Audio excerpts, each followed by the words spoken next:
John, the big money, as I see it, with absolute privatization, where it's in everybody's grocery store, the convenience store chains, the big boxes and the little boxes, the drugstores.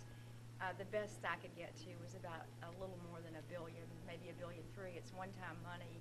You have about a $200 million plus profit every year.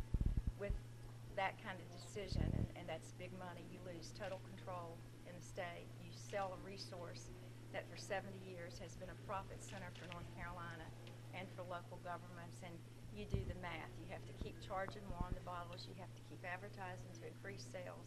You have to do everything that historically North Carolina has chosen not to do. Colin?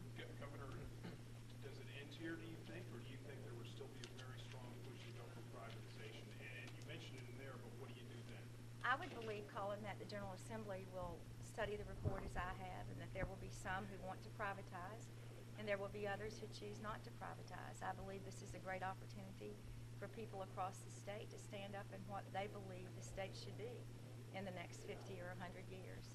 You know, over the holidays, I was in Georgia and took some time to look at partial privatization there, at the advertising and at the marketing that's done in profit-driven states that are privatized to sell more bottles. I looked at the data on our consumption. I looked at the profit, and to me, it just is not the right business decision for North Carolina.